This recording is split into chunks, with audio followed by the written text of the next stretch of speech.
support this podcast, go to positivesarcasm.com/donate. Any amount is appreciated. Once again, positivesarcasm.com/donate. Thank you and enjoy the program. This episode of the podcast is brought to you by PB and Joey. Simple, honest, and delicious. Go to pbandjoey.com for more information. $35 or more gets you free shipping. That's pbandjoey.com for more information. pbandjoey.com. This episode of the podcast is also brought to you by poppycrock.com. All your fake news in bite-sized portions. Go to poppycrock.com for more information or misinformation. That's poppycrock.com.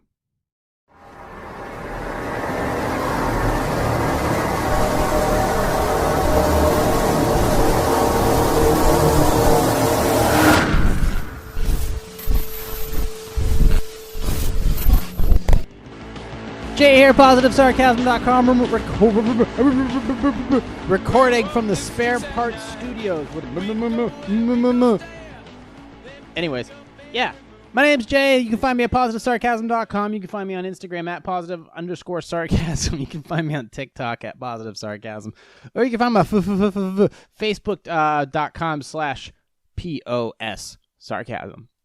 Or if you just want to be my friend, you can go to facebook.com/positivesarcasm. Like, subscribe, share, find me on all the stuff and this shit. Hey, today was a good day. Didn't have to use my AK. The only bad thing about today was I officially ran out of Aroma Joe's coffee. I'd say 10 weeks ago, before the whole COVID thing took over, I went to a Aroma Joe's down in the Rochester area, and instead of giving me just a small bag of ground whole bean coffee, they gave me a 5-pound bag. And that bag has reached its end. So I got to go out and find another blend. I don't know what I'm going to get, but hey, it's been a good run of delicious coffee, and I can look forward to continuing that tradition as I continue to put all the new coffees on the wall of Java. But anyways, streaming from these, not streaming, still recording from the Spare Parts Studio, all these pre-recorded episodes. I'm actually kind of liking the whole pre-recorded thing. It allows me to take the good audio and the good video and smush them together for a post-production delight that everybody gets to enjoy, and nobody has to miss. So, hold on. Taking a victory I told you so sip of delicious coffee with creamer today.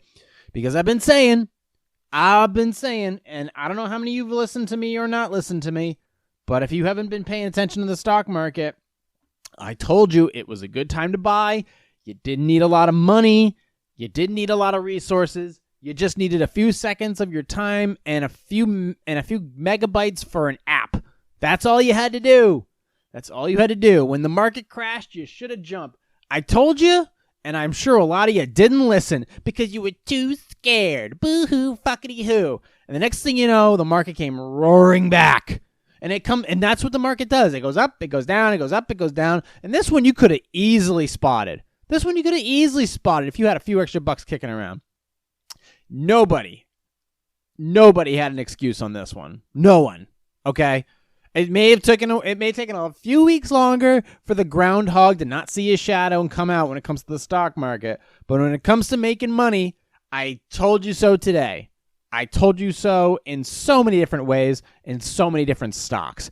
There was no strategy to this. None. No strategy was needed. I saw every sector go nuts. If you were in the oil sector, sure, oil has hit an all-time low. That's why you should have bought. Freaking Ford went up this week, oddly enough, even though it's considered a junk bond. All of my stocks went up. Some of them have broke even. Some of them have gone up. I sold JetBlue just because I didn't really need it. They were going to double, and I didn't really need that money, but I just figured I'd sell that one out, get it out of the way, have a little extra cash on hand. The rest of it, I'm leaving in there because I know I'm going to double, triple, and maybe even quadruple my cash in the next few months. I told you guys you should have listened. Some of you did, and kudos to you. It didn't really matter what you put your money into as long as you saw something that looked like a fucking bouncy ball in the stock market, you went after it. And if you did that, kudos to you. You're going to be reaping in the rewards, if not today, within the next few weeks. Because let's face it, Some places are starting to open up. Places are prepping to be open.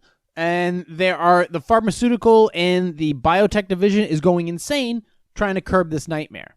So that's the one thing. Stocks, there are so many ways to make money in this environment.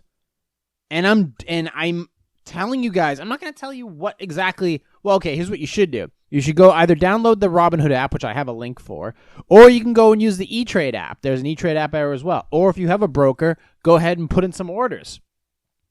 But this is a really cheap and easy time to be buying stocks and taking care of your own.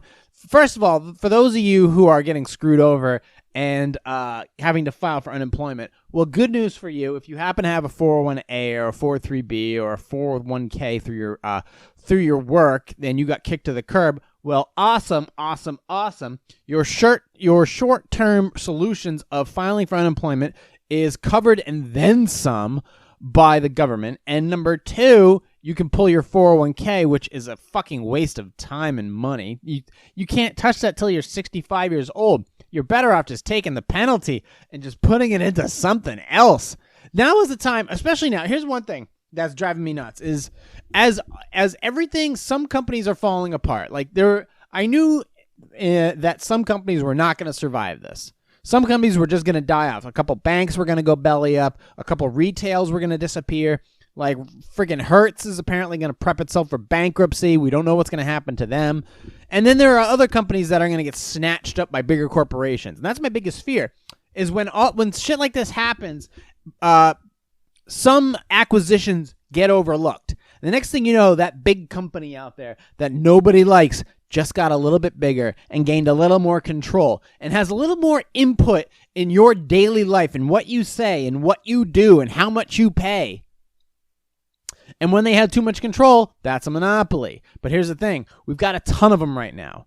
And it's not like we haven't had monopolies in the past. Before a huge amount of innovation is about to take place, we had, first of all, you think Andrew Carnegie was not in a monopoly, or the Rockefellers? Those people were absolute monopolies.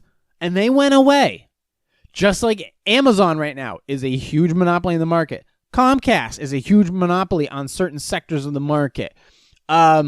So expect them, Google, same thing, but expect with massive amounts of innovation, with massive amount of innovation, those monopolies eventually dissipate under their own weight.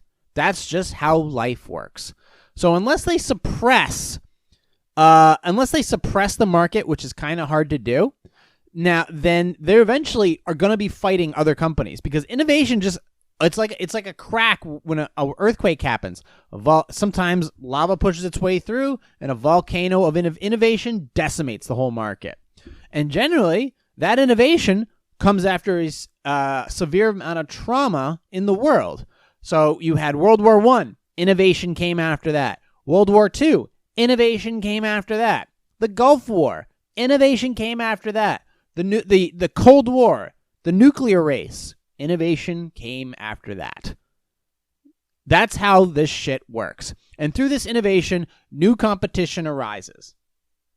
So we have to be careful that while your big focus right now is if you have, at this point, because, there are a lot of huge companies out there that just want your money, that don't give a shit about your well-being customer service-wise. The big banks are still surviving, and they're going to rape you for every dime that you have left over once this pandemic is done with, officially called and done with. They're going to come for their money, and they're not going to give a damn about your financial situation because they're going to have their check, and they're going to cash it one way or another, whether it's with your money or with your freaking family sedan or your foreclosed house. They don't care. They're going to come for their cash.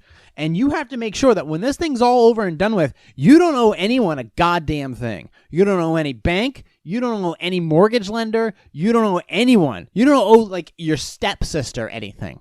You don't want to be in a position when this whole thing is over for the super corporations to freaking come bleeding you for all the money that they possibly can. Do you really want to be in debt to these people? To these fucking pickle puffers that don't have nothing to do but to just suck every freaking piece of blood cell out of you? They don't give a shit. So do you really want to be beholden to their demands. I mean, I'm reading stuff every day. This place is buying that place. They're just trying to snatch up little segments of the market where Comcast is buying Vudu. Now that Comcast buys Vudu, it's just a little more of the on-demand market that they're grabbing. Spectrum Marketing, the same thing. There's a new article about them. They're raising prices on their customers as far as, what is it? They're raising Spectrum Marketing, which now owns Charter Communications. They're raising money on they're raising the rates on the legacy customers in order to force the legacy customers over into the Spectrum plans, which are more expensive. Now they call these legacy discounts, or these people that they're forcing over into the new plans. They're still in the promotional stages. And here's the thing. It doesn't really matter. Once you're in first of all, yeah, if you are in the first 2 years of like your cable bill, it can be pretty cheap. After that, they just roll on you. They just absolutely roll on you. And your rates go through the roof. And there's no competition. Satellite is not going to get you the high-speed internet that you need and at this point deserve. They're going to choke the market because they just saw, millions of Americans were forced to work from home within a matter of weeks, if not within a matter of days. And they relied heavily on their cable or their satellite provider or their DSL provider. Now that the power is completely in the cable company's hands, they can say and do whatever they want. And I don't see it would take a long time for them to be declared a monopoly, even though they are, and there's no other competition. It would take a lot to force them for the government to call that out. So because of this work from home situation, everybody's working from home, all the cable companies have all the control. They have all the power. They can throttle whomever they want. Their speeds are never what you pay for. You could be getting 150, 250 megabit per second. You're getting 30 to 40. And you're already paying a ton. And they're still going to bleed you for more. And like I said, several weeks back, once this thing has come to an end, the prices of everything are going to go up. And like I said, with Spectrum Marketing that's one of the canaries in the coal mine kicking rocks, where they're forcing price hikes on the legacy customers to switch over. Now they got them on the balls. They got everybody on one platform so they can force them to pay whatever they desire because there's no other competition in the area. So as far as being beholden to, how many companies do you want to be beholden to when this whole thing is swept over? Do you want to be paying all these credit card companies, all this mortgage money, all this, your lease or your car payment plus this and that, and your cable company and your life insurance policy? Do you really want to have all that on your belt? The whole purpose of money is to not worry about it. That's it. You don't want to have to worry about it. You got to get out of the situation any way, shape, or form. One of the best ways to do it is to know that there are ways to make money out there that don't take a lot of effort. Just takes a little bit of research and opportunity. If you had a few $1,000s or a few $100s kicking around, you could have had a shit ton of money as of today, or a few days from a few weeks ago, or a few weeks from now. And if you didn't pull the trigger, shame on you. The whole idea right now is to minimize the amount of companies that you're beholden to, and that's been my plan for the past 5 years. I want to be beholden to almost no one, no organization at all. I want to be able to say and do and go wherever I please without anyone telling me what I can do. That's it. Just go. If I want to pack up and go somewhere, I do it. If I don't want to work with this company anymore, I don't. If I want to say something that somebody doesn't approve of, I say it. That is true individual freedom of what you should be doing, something that you should be focusing on right now. And I'm looking at it. I know that I sound maybe in a lot of ways vague or off-directed, but I know what I'm talking about now. I see it. I see it. I can only spill this information in some way, shape, or form only a couple times a week to you. Only a couple times a week, because if you just go off on Facebook and you just start pushing post after post after post, eventually people just stop listening to you. If you're going on Facebook and you do nothing but complain or posts, if you just, all you're doing is selling shit, people just are not going to listen to you. They're just going to unfollow you. So the idea is that there's a place that they can go to listen to you or hear you, but a couple times a week, then that's the best way to do it. That's the best way for people to want to take in what you say. Like, I mean, perfect example was when I mean I don't want you to deal with these super corporations anymore. I mean I want you to pay everything off. Stop saving. If you have debt, stop saving. Pay everything off right now. Pay anything that you have, any debt that you have, get rid of it. Get rid of it. Don't be beholden to anyone. No one. Pay it all off. If you can. If you can't, within the next 5 years, make a plan to do exactly that. If you're unhealthy, get healthy. If you're unsure about your direction in life, well, fucking get one. Okay? Anything you can do to put yourself in a better position, if not 5 years from now, 2 years from now, 6 months from now, tomorrow, start making those plans. Things are going to open up. All the restrictions and all the free coupons and extended programs and furloughed, hey, times are tough, we've got your back. That shit's going to end, and they're going to come collecting, and they're going to go straight for your balls, and they're going to drain you for everything that it's worth. You think these Spectrum and Comcast, they don't give a shit about you? They don't. At least Verizon's like, hey, there's not a lot of stupid emails from them. Just pay your money. Cool. That's it. And the thing is, if I don't like Verizon, I can go to another cell phone place. I can go to another cell carrier. There's tons of them. Cool. So there's plenty of competition there, and you don't have to pay a lot of money, and you get great service. Whereas the other one, that's it. The super corporations are running low on reasons to monopolize my life, monopolize my money and my time. There's only a couple. That get to say and have any say in what I do with my time and my money. And I got to tell you, the line between me and them, it's getting really thin. And I'm getting ready to, quote, cut the cord on a lot of super corporations and what they have as far as the money I have, what they say they have to do with me. I don't put myself on Twitter. I'm no longer on Twitter, so I can't get banned from them. I don't go into crazy conspiracy theories. I don't talk about COVID-19 being a fucking biolab leak. I don't give a shit about them. There's some things I just don't care about. It doesn't do anything for me to go down that path. It does nothing for me. I know the Chinese fucked up. We all know that. They fucked up. They're going to pay the price for it. And that's as far as I need to go with that information. I don't plan on traveling to China. I don't give a shit about China. I don't care.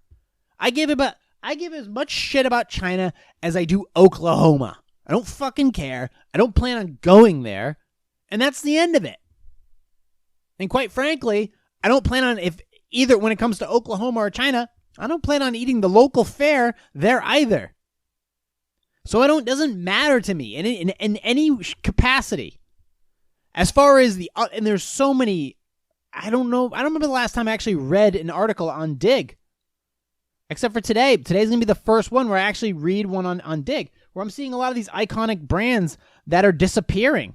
Well, guess what? That's what's going to happen. A lot of brands are going to disappear. What are we concerned about? The old normal, the old ways. When's everything going to return to normal? Things were never normal. When were things normal? In the past 10 years, when were things normal? We were in several wars. We had H1N1. We had SARS. We had fucking all kinds of threats. We had shootings. Things were never normal. Never. Don't expect normal. What is normal? Your boring, depressing office job? Going in every day and dealing with the same fucking idiots? There is no normal. There was never a normal. 1940s, 1920s, you had prohibition. Okay, let's go even farther back. 1914, World War I. The 1920s, you had fucking prohibition, and then the stock market crashed. Oh, by the way, you also had pandemics back then too. 1918, the fucking Spanish flu. Good luck. Yeah, look that one up. This pandemic ain't shit compared to that one. 1930s, the Great Depression. Every 1%, statistically, every time unemployment goes up 1%, what is it, like 40, 50,000 people die? That's an interesting one. 1940s, World War II. 1950s, Cold War. What else? Stalin's 5-year plan. 60 million people killed. The 1960s, you had the hippie movement. You had the Korean conflict. Then you had the 1960s and 1970s. Narcotics. New York City. The drug epidemic. What else do you have? The Vietnam War. Remember that one? You had all these little wars too. The 1980s. The oil crisis. Chernobyl. The Space Shuttle Challenger exploding. Chernobyl was one of the most fucking mind-boggling nuclear disaster in all of human history, and we're still feeling the effects of it today. The 1990s, the Iraq War. We had presidential scandals. The beginning of large school shootings. The 2000s, even more shootings, even more wars. And to top it all off, 2008, the massive mortgage crisis. The stock market crashed. People killed themselves. 2010s, we got a fucking celebrity president. We had more shootings. We had a pandemic. We had a couple of them. We have the issues with other countries. When's the normal? I'm just throwing shit off the top of my head. When do you look, what's normal? There is no normal. Don't expect normal. From the moment you can think for yourself, don't expect there to ever be a normal. Don't expect anyone else to take care of anything for you at any time. And as long as you think like that, you're going to be just fine. You're going to be just fine. There is no normal. Everything always turns over in one way, shape, or form. And you can't expect yourself to be the victim in that scenario because there is no normal. There is no dependent. You can't be dependent on anything. Going to college. How short a period of time that was where college actually meant something? What, between the 1950s and 2000? So 50 years, you go to college, you get that gold watch, you work at a company for 30 years? Maybe? That's it. Truck drivers.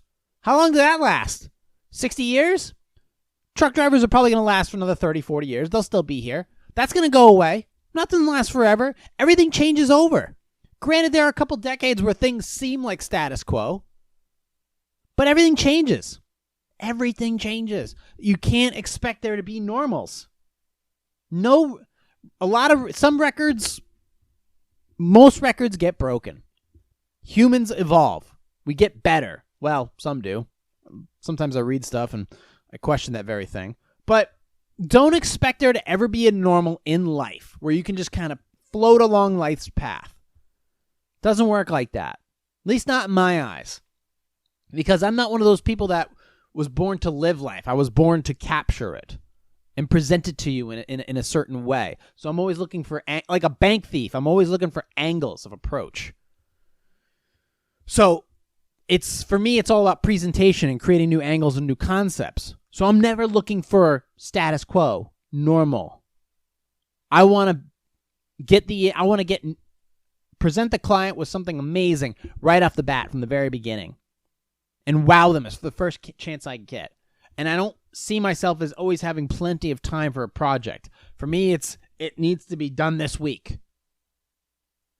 There's never a normal for me.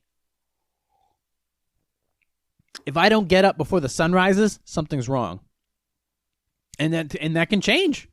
That can be 4:30 in the morning, and that can be 5:30 in the morning. I don't know, but I better be up before that sun comes up. I better be, or something's very wrong, or I'm wasting my day. You know, there is none of that. There's no excuses. None. That's what my clients demand. I demand that of you. Don't be reliant on your primary care doctor or your broker or your teachers or your family. Although family, I have to say, when it comes to having your back, generally family and community are the first and most reliable. Everything else, throw it away. And if you can't rely on family and you can't rely on community, that means all you have is yourself. And that's all you need. So don't expect these corporations to give a shit about you when this whole pandemic ends. Don't expect anybody to come to your rescue. We just shelled out tons of money that we don't have to everyone all across the United States.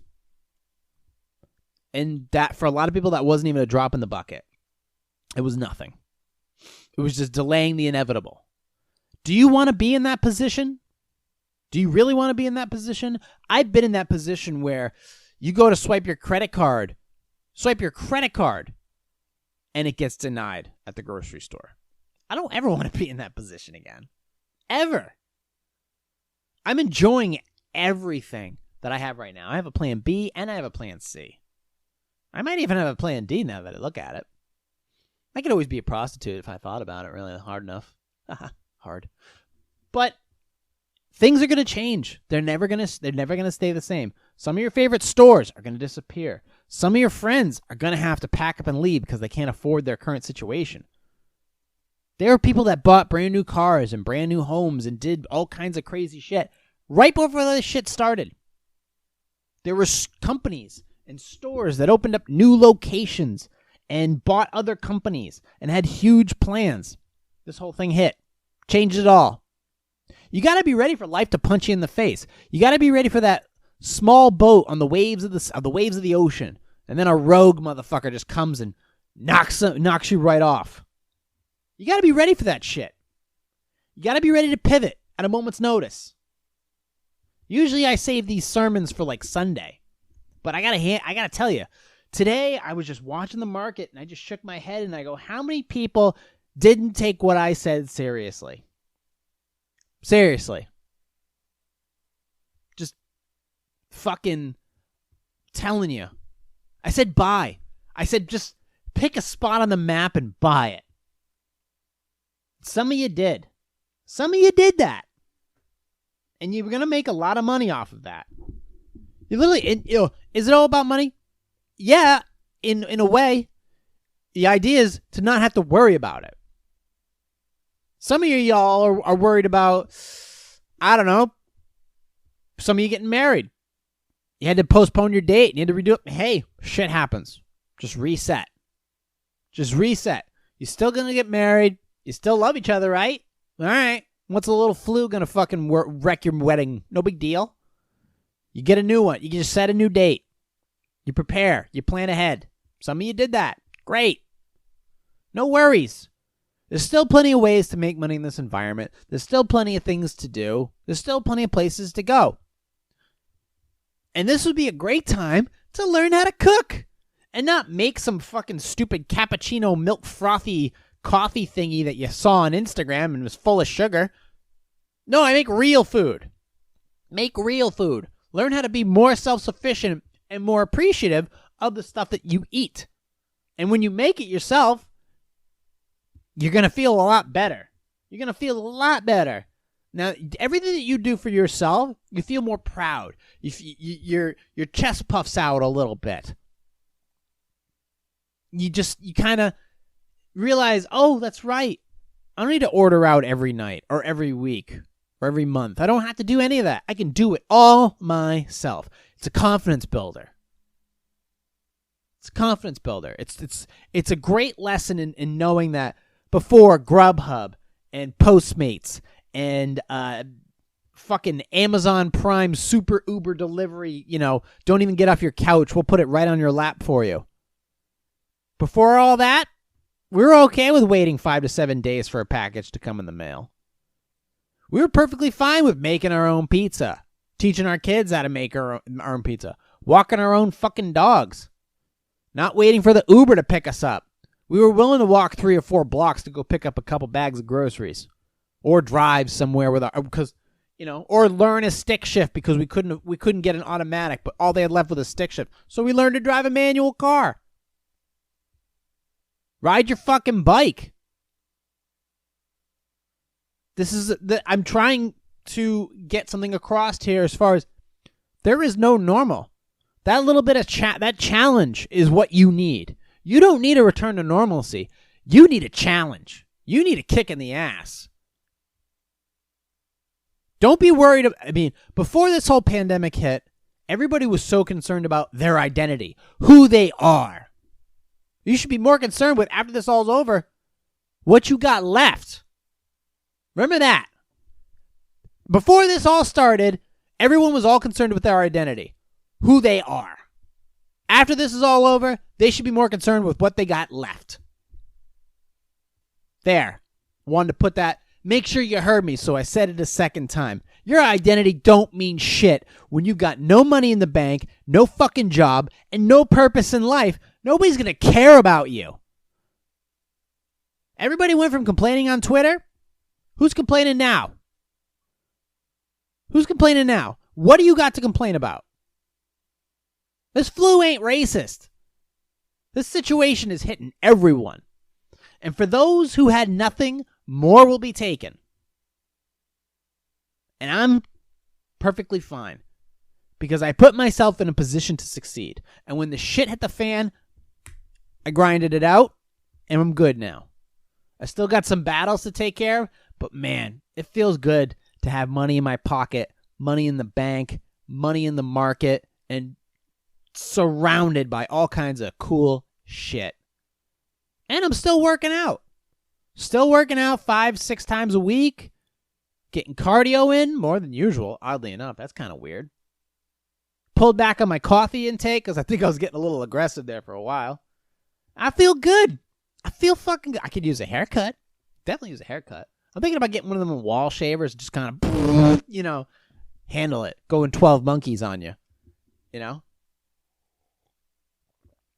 I got a deal on fucking MyProtein. Went to myprotein.com. They had 3 2.2 pound bags, so 6.6 pounds for just under $40.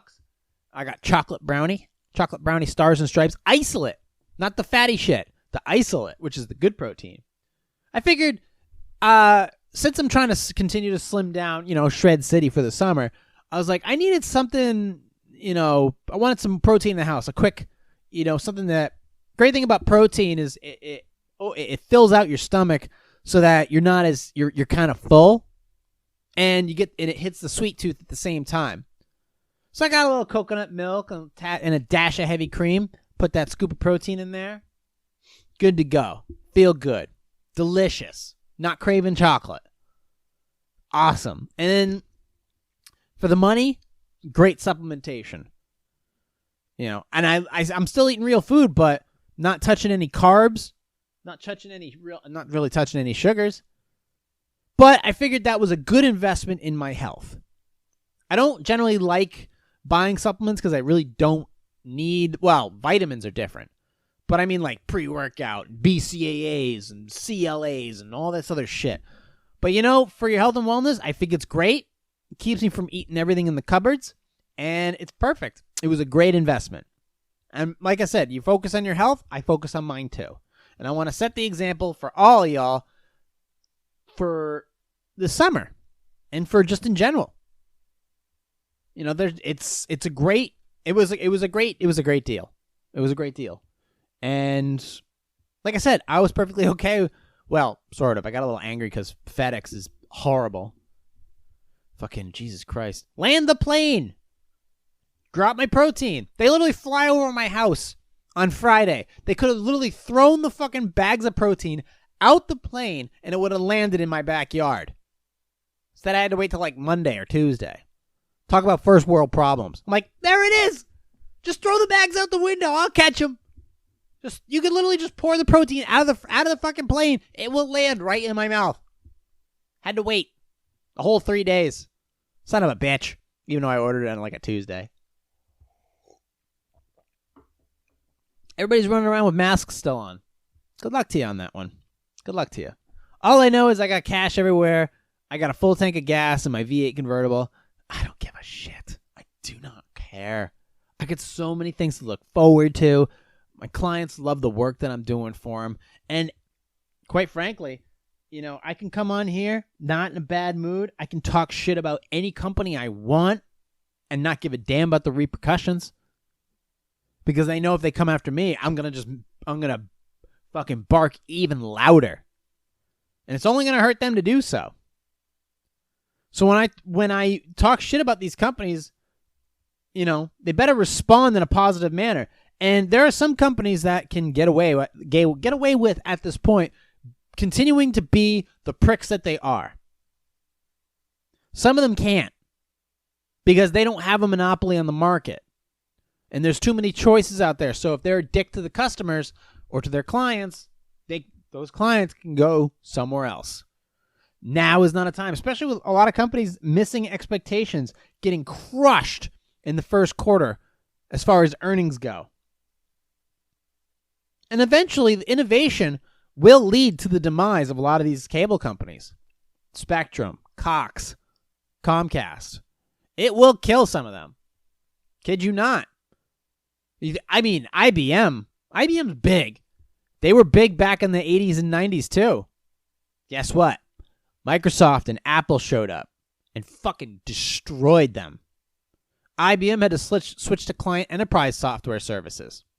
They had to abandon their PC lineup altogether. Sold it to a little company known as Lenovo. Ever heard of them? They were a little shitty outfit from China back in the day. Now they're huge. But IBM had to get out of that game. It wasn't their gig anymore. Trauma leads to innovation. Precipice leads to innovation. Innovation takes those big companies that were fucking everybody over in the market for the longest time. And guess what? People will remember. They remember those companies that fucked them back in the day. And they don't stick around. There's no loyalty in this business. AT&T and MCI, ancient fucking history. At least one of them is. AT&T had to switch up their game a lot. And they don't control the market anymore either. They got to fight with Verizon. They got to fight with, all those other, like, Boost Mobile and shit. You'd be surprised. Boost Mobile and T-Mobile and all that shit, they got competition. They got a lot of competition. So, I'm saying, is this what's going to happen after this? Quantum computing? Maybe. How's that going to affect the market? I don't know. But these companies, they're going to come collecting because they're hurting too. And if they can put a stranglehold in the market and make more money in order to pay their execs bonuses, they're going to do it. And they're going to come right for your pocket. You're not paying. It doesn't matter if you're not getting your MLB or your NBA or NHL or NFL sport packages right now. They don't care. They're going to come collecting. Because they're not getting money from those packages right now. Millions of dollars in sports packages. They're not getting any money for it. So they got to get it somehow. And they're just going to come right from your wallet. $10 here, $20 there. They don't care. They don't care. And they're going to provide less services. They say they're doing more as far as, oh, we're going to give you extended data till June. Or we're going to doesn't matter. They're coming for you. I warned you. I tell you all this stuff ahead of time. And I have every right to laugh at you or talk shit in your face or say I told you so when this is all over. And it never is over because there's never a normal. Sure, there are some calm seas, but there's always a storm ahead. And you better be a fucking surfer and be able to ride that tsunami, or you're gonna get drowned the fuck out, and that shark's gonna eat your ass. You guys got to know that. What do you want to do? I don't care. Go vegan. Fine with me. If If you can't afford to eat meat, I don't give a shit. Whatever gets you over the hump. That's the thing. This is an old school rant. Old school. Vague but true. You guys got to learn that this shit, there is no normal. There never was. And there never will be. But beyond this, there's going to be some much weirder shit down the pike. There's going to be some people saying this is like a dress rehearsal for something bigger. I'm not thinking another pandemic. I'm thinking like a fucking giant war or a meteor or something, or solar flares or something. I don't know. There's so much shit I read about. We don't know what else is coming. There's so much more down the pike. And you only got so much life to live that you really want to just pretend that there's a normal? It just isn't. It isn't a thing. It isn't a thing. Put yourself in a position where you can have the most access to life. That's all. Make it as convenient for you as possible, not for anybody else. So, we are at 41 minutes. I'm going to switch to Q&A. I want to also give a shout out to, I talked about a couple weeks ago on the podcast that Mick Gordon, who is he's a composer, but he's also very well known for making the soundtrack to the new Doom game and Doom Eternal. And how Bethesda went and hired had an engineer mix the last version of Doom Eternal. So poorly mixed. Mixing is a hard thing to do. Decided to mix the versions of the soundtrack instead of having Mick Gordon do it, which wasn't a good idea because it came out very poorly. But Mick Gordon is going to decide he's going to just take the time to mix his music and then release it to the public. He only mixed 10 of them. He's going to mix more of them down the road. So he's going to take care of, the fans love him for the music, for what he did. And he's going to do this for the fans. He's going to mix the music, which is awesome. And then it's going to be released to the public, which is why I love these guys. Bethesda fucked up by not having him do the whole soundtrack, not mixing the whole soundtrack, which they should have. You know, but you can go ahead. It's on Game Debate. You can go to game-debate.com. You can look up Doom Eternal. But yeah, the soundtrack was kind of shoddy as far as the mixing goes on the vast majority of the soundtrack. But the composer Mick Gordon is going to go ahead and fix most of the soundtrack in the coming months, and he'll release it online. It'll be pretty cool. You can go and check it out. The soundtrack is insane. But he's going to go... It's kudos to him and more like shame on Bethesda for not following through and kind of half-assing it when it came to it. I mean, they did a great job publishing the game and all that stuff, but come on, the soundtrack makes the game. So kudos to Mick Gordon. You can go ahead and look him up on YouTube. He's the shit. Also... actually, we'll get to the Porsche 911, the Cannonball Run record. We'll get to that Sunday. It was a slow news day, but except for the stocks, oh my god, that was fucking awesome. I was just watching that shit all day while I was doing other stuff, just watching the market, and I'm like, oh yeah. JetBlue came out of nowhere, although I was expecting to go up anyways, because once the market planned to reopen, I was like, okay, all right, I see what we're doing. And right now I'm just watching more money roll in. And the great thing is I don't need to touch this money. I don't need to do anything with it. I'm just going to sit there and watch it double. And then watch it triple. And then maybe watch it quadruple. And then I'll see what I want to do with it. Maybe I'll fucking pay off everything. And then then nobody can tell me what to do. Which is great. I love that feeling. Anyways, we're at 44 minutes. Now I'm starting to milk it. So let's go straight to the Q&A. So if you want to support this podcast, you can go to positivesarcasm.com/donate. Any amount is appreciated. If you want to check in and figure out what you want to do with the stock market, maybe jump in, just go to positivesarcasm.com, click on the contact page. There's a donate button. There's a Robinhood link there. If you click on that Robinhood link, I get a free stock. You get a free stock. So you get a free stock. You get your first introduction to the market, and then all you got to do is just fund your account, which is free. And then you can start learning how to trade. Just watch the market for like a week. Put a little dime in there. Now, right now is a good time towards the end of the week, putting money in and getting after it. Okay? So if you lose money in the market, it's on you, but I'm telling you right now, things are going to start to return to normal, which means money is going to start to go back into the hands of the companies, which means their profits are going to go up, which means their freaking stocks are going to go up. That's how it works. There might be some either kind of weird recession and whatever, but that's what the market does. You just don't panic. Panic selling never helps anybody. Okay? Make a little bit here and there. You'll be paying for that'll be paying for your vacation in no time. Anyways, so we're going to finish up today with some Q&A. So let's get right to it. There's some good ones today. All right, here's the dig Q&A. Should I continue CCing the CEO of my large company when I email my colleagues? I work for a company of 10,000 people within customer service. At my office, there are a lot of people who don't respond to my emails, and those who do sometimes take days. This has been frustrating to me recently.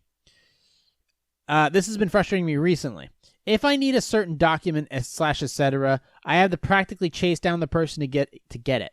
Given that most of us are now working from home, that has made the problem worse.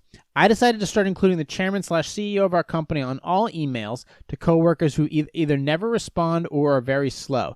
To give some examples, IT is usually slow, so when I had an issue with my laptop last week, I included the CEO on it. There was another case where a customer had a question that I didn't know the answer to, so I told the customer I'd get back to him, and then emailed the coworker as well as CC the CEO in my question. I've only been doing this for a week, but the response rate has been fantastic. My supervisor called me up and told me to stop doing this, and I explained the problem to him. He nonetheless still told me to stop, and I agreed to it. However, I'm planning on resuming if my coworkers start ignoring me again. I haven't gotten a response from the CEO either, so I don't think it's a really big deal. All right, well, are you going to get a response? Yes, because there's two rules. There's a rule, and then there's a rule on top of the rule. The squeaky wheel gets the grease, okay? So obviously, if you keep complaining enough, and you keep pushing your head out there, making yourself visible, you're going to get a response. So the squeaky wheel gets the grease. However, the squeaky wheel is also the first one to get replaced. So if you keep talking shit, you're eventually just going to get pushed aside or targeted, okay? Because you're making yourself out to be a nail. And if you just become annoying, and yes, the CEO doesn't see that. That's correct. But the secretary for the CEO, the personal assistant of the CEO, does see that shit. And it's annoying to them. All right? And they've got enough on their fucking plate. So do yourself a favor, stop doing it. And if your supervisor or these IT people are not getting back to you, that's because, bro, you work for a company of 10,000 people within customer service. And that's customer service in a nutshell. Nobody ever gets back to you.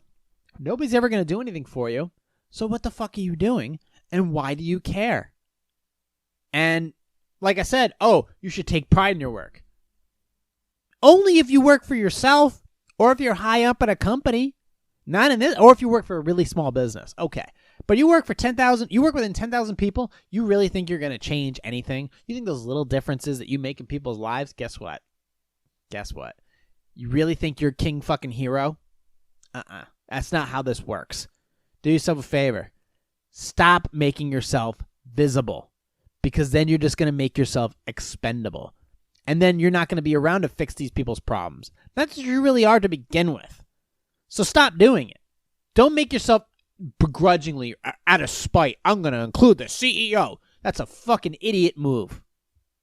That's an idiot move if you do it after this.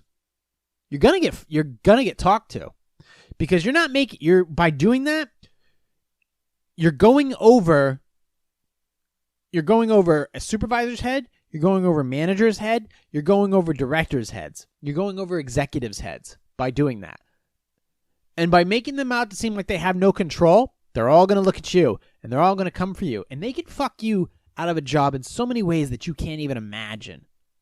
Make yourself invisible, and quick. Just disappear. Stop talking. Shut your mouth. And find a way out of the situation that you're in and the company that you work for. And go and design something else. Go and do something else. But while you're there, make yourself invisible. You'll be a lot better off. It's not going to get you a raise by including the CEO in your emails. What's the next one? All right. Should I tell HR Zoom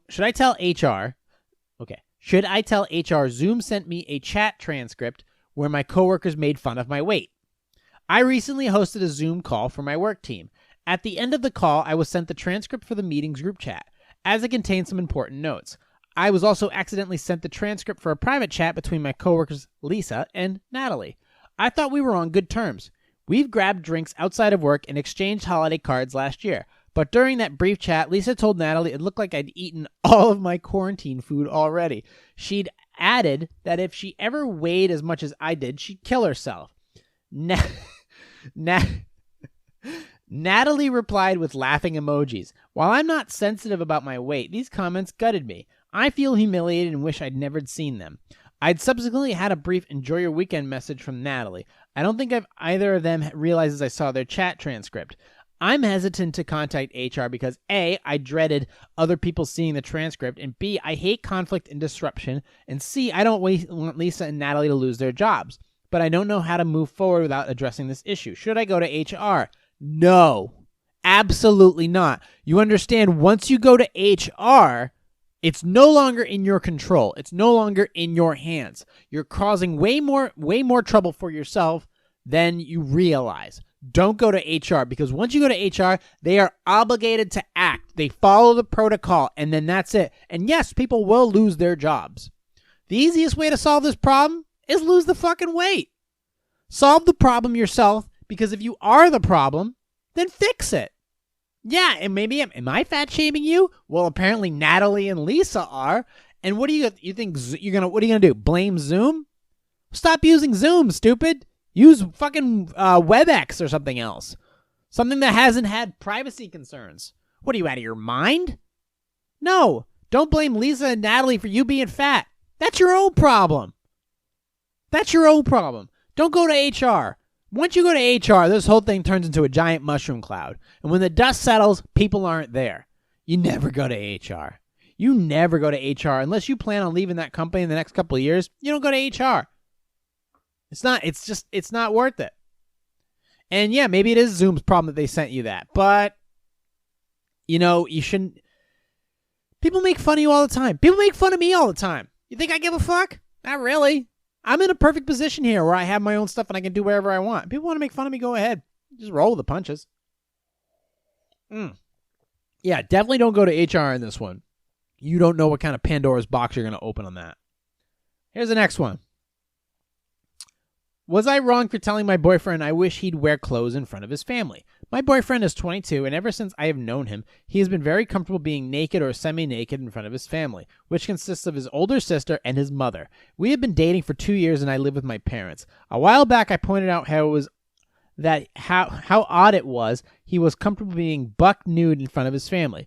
Since I have grown up wearing clothes in the house, since the quarantine started, my boyfriend has barely put on boxers and will laze around in a towel for a whole day. He doesn't even get dressed for college classes and will zoom in the buff with the camera off, even for one-on-one meetings with professors, which is super unprofessional to me. Since I pointed out to him that his nudeness was out of the ordinary, he has quizzed his friends about whether they wore clothes at home and was astounded to find out that all of them did. He finally asked his family whether they felt uncomfortable seeing him nude, and they admitted that they wish he would wear some more clothes. I told him that I agreed with them. I had told him that I would respect my family's wishes if I were making them uncomfortable. He got mad at me for expressing all of this and told me that I made him seem like a pervert who was forcing himself and his family. Am I in the wrong? Am I body policing him? Am I body policing him? No, you're right.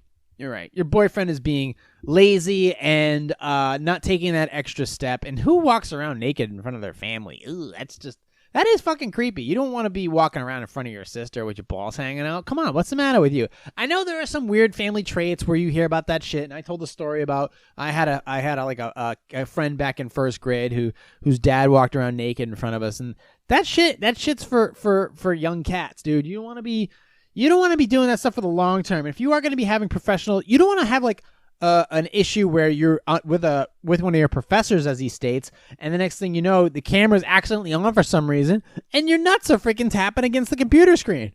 You don't want to be caught in that situation. You don't want to be, quote, caught with your pants down, literally, in this situation. So, yeah, your boyfriend needs to put some fucking clothes on, quit being a bitch, and go buy himself a new pair of jeans.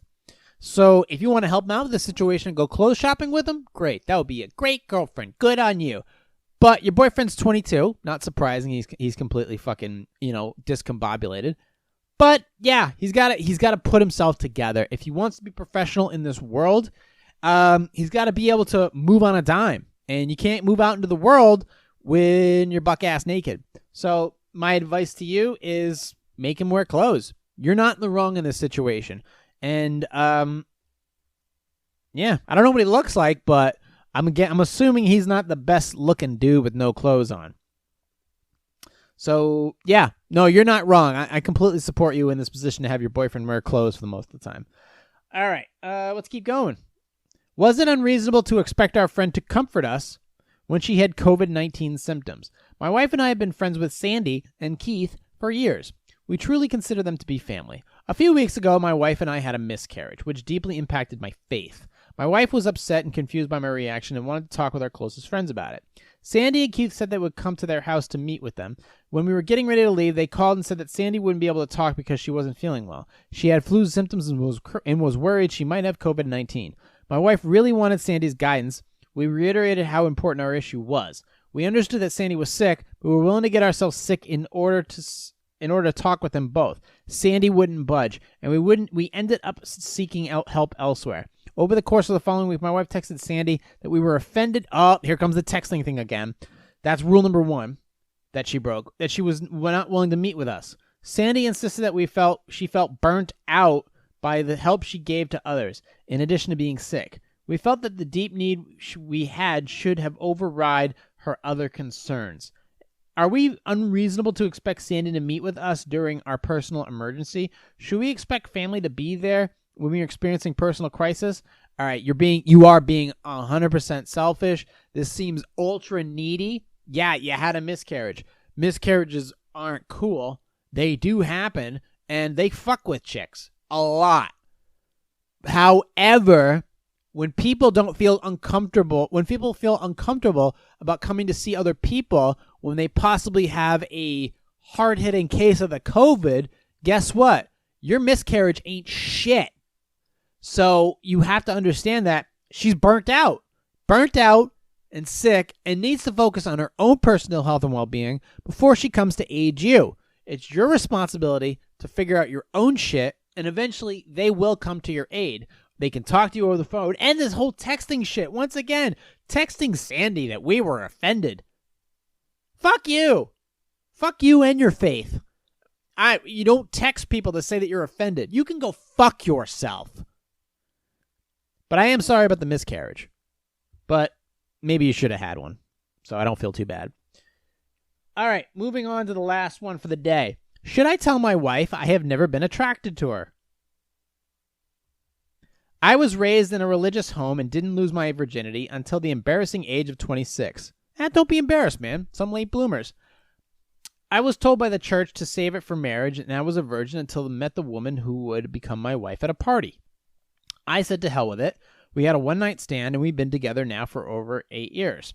I'm tall and slim, and my wife is short and heavy. Like an idiot, I believed it's what is on the inside that matters. Yep. Word on that, yo. My wife is the sweetest, most thoughtful person I've ever met. I love spending time with her, but I absolutely have no sexual attraction to her. As a result, I've all but stopped initiating sex on the rare occasion when we do just make love. I make her come twice while I'm struggling just to get off. I know it's shallow, and I know beauty is only skin deep, but what I'm supposed to do when seeing my wife naked sends me into an anxiety attack. When I'm helping her out with the laundry, I get bummed because there's nothing in her wardrobe I find attractive on her. Even when I look at old pictures of us together, I get extremely depressed because I know this is the best she's ever going to look. It doesn't help that she finds me handsome and regularly tells me so. It's gotten to the point where I find any woman who isn't my wife desirable, including but not limited to her family and friends. I should also mention that she has no interest in having an open relationship or a threesome because she prefers having me all to herself.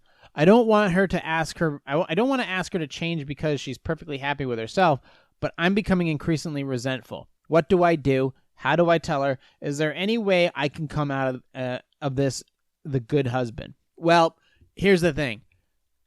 You're living a lie. Do you love her for who she is as a human being? Yes. But is her weight unhealthy to look at? And is her weight unhealthy in general? Yes, it is. So you're not attracted to the woman she is. But here's the thing. You can be attracted to the person but as far as what she could be, yeah, there's something to be desired there. And if she truly loves you, then yes, she would change. She would get healthy for you and lose the weight if she chooses. Now, yeah, I get it. You fucked the girl. You decided you wanted to marry her. You followed the religious standards of this is the woman I want to be with, blah, blah, blah, blah, blah. But here's the thing. This is only going to lead to your demise. There's only two ways out of this. One, you get a divorce and you go and seek other ass. Two, you confront the problem head on. You look like an asshole for a little bit. You fess up 100%, and then you let the cards fall where they may. And if she truly loves you or truly wants to be with you and truly cares about the fact that how handsome you are, then she'll get her shit together as well. And vice versa. 100% of the time where I see these hot-ass women and I see these fat fucking plugs of a husband, and guess what? It completely applies in both sides of the situation. Because if she's short and heavy, then she might be unhealthy. And obviously, you're resentful and you don't want to initiate with her. And if she wants to get more ass, then she needs to get, well, less ass. So I get it. Dude, I get it. It's a tough conversation to have. But if you want to be the man in this marriage, you got to have balls. And it's going to take balls to approach her and talk to her like this. And it's going to be a hard conversation. But this is what's going to define you as a human being for the rest of your life. And if you think that you could be attracted to her as a slim human being and love her for the rest of her life, as long as she loses the weight and gets in shape, then it's worth talking to her about. It's worth talking to her about. So you got to take that risk. And you got to be there for her, and you got to support her. And you got to have the right guidance and information in order to make it happen. Because it can happen. It's her responsibility to take care of herself. It's your responsibility to be an honest and truthful husband and to stay in shape for somebody who needs to get in shape. Because if you don't hold up your end of the bargain, when she drops that weight, guess what? She's going to get attention. And the pros in your situation may not outweigh the cons. And guess what? Religion won't save you in that time, bro. God won't get you out of that mess when the fucking bill comes to when the bill comes to the table and you ain't got the money to back that ass up and she leaves your ass. So do yourself a favor. Approach this now and be ready for when she slims down. Okay? Be ready for it. We are at 1 hour and 3 minutes. Yeah, we're done. We're good. We're good. I did it. On the week. Looks like we made it. I want to thank you guys for listening, watching, subscribing. All the new subscribers who don't even know what the fuck is going on. But hey, we're good here. Don't you worry. It's good times here at the Positive Sarcasm Spare Parts Studio. More cool stuff to come. I got another video coming up on YouTube. It's a little different. All my shit's different. It's coming down the pike. I look forward to finally getting out and shooting some new concept work too. I've been saying that for a couple months now, but now is finally, it's peaking towards that time. I also got to pee really bad, but must have been the coffee. I got to go buy coffee. Shit. But in the meantime, you can find me on social media. You can find me on Instagram. You can find me on Facebook. You can find me on TikTok. It's all the same stuff. You can also find me on my YouTube channels, Positive Sarcasm and Positive Sarcasm Podcast. And if you want to subscribe, if you want to join the small force of people, the local militia that is subscribing to this podcast, you can go to iTunes, Stitcher, Google Play Music, iHeartRadio, TuneIn, Podcast Addicts. Did I say Spotify? Well, I'm saying it now. Anywhere where podcasts are available, Castbox, whatever. I'm everywhere. But in the meantime, we're closing up at 1 hour and 4 minutes. I want to thank you guys for listening, watching, subscribing. I will talk to you all on Sunday. Recorded at the Spare Parts Studios. This has been a Positive Sarcasm presentation.